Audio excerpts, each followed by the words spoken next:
টাঙ্গাইলে ঘাটাইল সংগ্রামপুর ইউনিয়নে 16 ডিসেম্বর মহান বিজয় দিবস উপলক্ষে আরাফাত রহমান কোকো স্মৃতি সংসদ মনোজ্ঞ ক্রীড়া ও সাংস্কৃতিক অনুষ্ঠান অনুষ্ঠিত হয়েছে।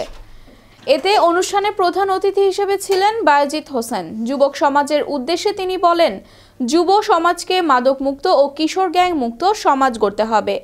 যুবকদের খেলাধুলা ও লেখাপড়ার দিকে অগ্রসর হতে হবে। বায়েজিদ হোসেন বলেন, যে কোনো সহযোগিতা তিনি সংগ্রামপুর ইউনিয়নবাসীর জন্য করবেন। আরাফাত রহমান কোকো দেশের ক্রীড়াঙ্গনে তার ব্যাপক অবদান রয়েছে। অবদানের মধ্য দিয়ে অর্জিত দ্বিতীয় স্বাধীনতা, সেই অর্জনের প্রথম প্রহর হচ্ছে আজকের এই প্রথম বিজয় দিবস 16 ডিসেম্বর আরাফাত রহমান কোকো স্মৃতি সংসদ কর্তৃক আয়োজিত আজকের এই আয়োজনে আপনাদের সরব উপস্থিতি আমাদেরকে সত্যি আনন্দিত করছে। আমাদের সহযোগিতার হাত সবসময় আপনাদের পাশে থাকবে। আপনারা স্মরণ করলে আমরা কৃতজ্ঞ থাকবো ইনশাআল্লাহ। মমতা এবং গণতন্ত্র সেই তারেক রহমানের সঠিক দিক আমি দিব, যাকে ইচ্ছা তাকে দিব।